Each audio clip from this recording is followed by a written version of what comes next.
नमस्ते किसान भाइयों, मैं हूं आपका दोस्त महेश पटेल और आप देख रहे हैं आपका अपना YouTube channel all knowledge with Mahesh Patel. तो चलिए दोस्तों, आज की वीडियो शुरू करते हैं।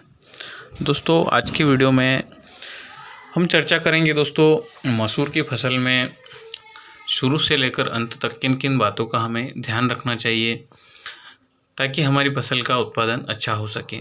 दोस्तों, काफ़ी समय से मेरे पास कमेंट आ रहे थे कि हमारे एरियाज़ में एक पानी ही देते हैं और काफ़ी अच्छी पैदावार हम मसूर की फसल से ले लेते हैं। तो दोस्तों, मैं आपको बता देता हूं कि मसूर की फसल लगभग काफ़ी लंबे क्षेत्रफल में इसकी खेती हो रही है।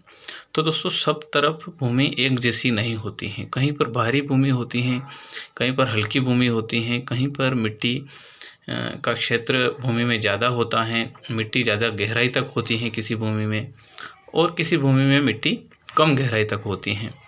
तो दोस्तों, जहाँ पर भारी भूमि होती है वहाँ पर यदि हम एक पानी भी दे देते हैं तो ऐसे में हमारी मसूर की फसल की पैदावार काफ़ी अच्छी हो जाती है। और दोस्तों, यदि आपका हल्का खेत है जहाँ पर मिट्टी कम गहराई तक है, लगभग 1 फीट ही मिट्टी है, तो वहाँ पर आपको ज़्यादा पानी देने की इसमें आवश्यकता होती है। तो इस बात का आपको विशेष ध्यान रखना है। या फिर आपने जिस खेत में देसी खाद की गोबर की खाद ज़्यादा डाल रखी है और खेत को अच्छे से तैयार कर रखा है, तो वहाँ पर भी यदि आप एक पानी ही दे देते हैं तो काफ़ी अच्छी पैदावार इसकी आप ले सकते हैं। तो दोस्तों, इन सभी बातों का अपने को ध्यान रखना चाहिए कि अपना खेत की कंडीशन कैसी है, उसी हिसाब से अपने को पानी देना है। लगभग बुआई के हम 40 से 45 दिन बाद इसमें एक पानी ही लगा देते हैं, 40 दिन बाद भी, तो इसकी पैदावार अच्छी हो जाती है।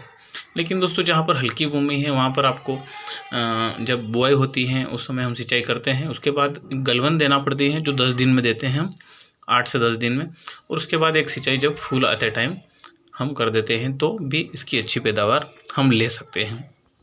और दोस्तों, इसमें सबसे मुख्य बात, इसकी ज़्यादा घनी बुआई हमें नहीं करना है। यदि हम ज़्यादा घनी बुआई या फिर बीज की मात्रा ज़्यादा रख देते हैं तो ऐसी स्थिति में क्या होता है दोस्तों कि पौधे काफ़ी घने हो जाते हैं, जिससे पैदावार में काफ़ी नुकसान देखने को मिलता है। तो दोस्तों, इस बात का अपने को विशेष ध्यान रखना है। और दोस्तों, इसमें मोला माहू का प्रकोप बहुत ज़्यादा होता है और इल्लियों का प्रकोप भी होता है, तो इसके लिए अपने को कीटनाशक का स्प्रे करना है और लगभग 2 स्प्रे इसमें, 2 या 3 स्प्रे इसमें अपने को करना होता है। तो दोस्तों, इन बातों का यदि हम ध्यान रखने हैं तो काफ़ी अच्छे पैदावार इसमें ले सकते हैं। और दोस्तों, जब भी हम बुआई करते हैं तो उस समय अपने को बीज को अच्छे से बीज उपचारित करके अपने को बुआई करना है। और जब हम लास्ट में कटाई करते हैं दोस्तों, जब फसल पक जाती है उस समय अपने को विशेष ध्यान रखना है कि दोस्तों, फसल को जब कटाई करते हैं तो अपने को फसल की अवस्था को देखना होता है। यदि दोस्तों ज़्यादा फसल सूख जाती है उसके बाद यदि हम इसकी कटाई करते हैं तो दोस्तों उसमें क्या होता है कि इसके बीज नीचे गिरने लगते हैं। तो दोस्तों, उससे क्या है, फलियाँ नीचे गिरने लगती हैं तो काफ़ी नुकसान हो जाता है। तो दोस्तों, जैसे ही फसल पीली पड़ती हैं और उसमें नमी पूरी तरह से ख़त्म नहीं होती है और हम यदि उसको उखाड़ लेते हैं तो वहाँ पर अपने को नुकसान से हम इसको बचा सकते हैं।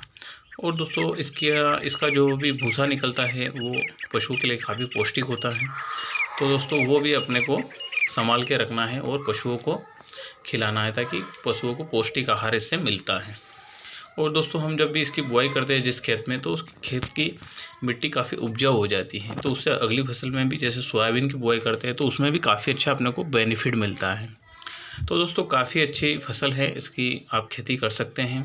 बस बात का ध्यान रखना है अपने को, खेत की कंडीशन को ज़रूर ध्यान में रखकर इसकी सिंचाई करना है। तो दोस्तों, मेरे पास जो कमेंट आ रहे थे, मैं उम्मीद करता हूं कि उनका कन्फ्यूज़न इस वीडियो में निकल गया होगा। क्योंकि दोस्तों, मेरे पास कमेंट आ रहे थे कि आप 3 सिंचाई का बोल रहे हैं और हमारे यहाँ तो 1 सिंचाई में ही काफ़ी अच्छी पैदावार हो जाती है। तो दोस्तों, इस बात का अपने को ध्यान रखना है कि अपने खेत की कंडीशन कैसी है। यदि खेत भारी है तो वहाँ पर 1 सिंचाई ही देना है, और खेत हल्का है तो वहाँ पर आप ज़्यादा सिंचाई कर सकते हैं। लेकिन दोस्तों, अपने को खेत की कंडीशन ज़रूर देखना है, इस बात का अपने को विशेष ध्यान रखना है। दोस्तों, यदि हम सिंचाई इसमें ज़्यादा कर देते हैं तो पूरी फसल ख़राब हो जाती है और उससे पूरी तरह से फसल में नुकसान हो जाता है। तो इस बात का अपने को इसमें विशेष ध्यान रखना है।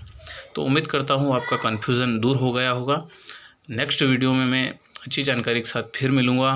तब तक के लिए खुश रहें, मस्त रहें। और दोस्तों वीडियो पसंद आए तो चैनल को सब्सक्राइब करें और लाइक ज़रूर करें, ताकि मैं जब भी अगली वीडियो बनाऊं तो दोस्तों मेरा मनोबल बढ़े। और दोस्तों नई जानकारी के लिए आप चैनल को सब्सक्राइब कर लें और पास में आए बेल को प्रेस कर लें, ताकि आपको आने वाले वीडियो की नोटिफिकेशन मिल सके। धन्यवाद।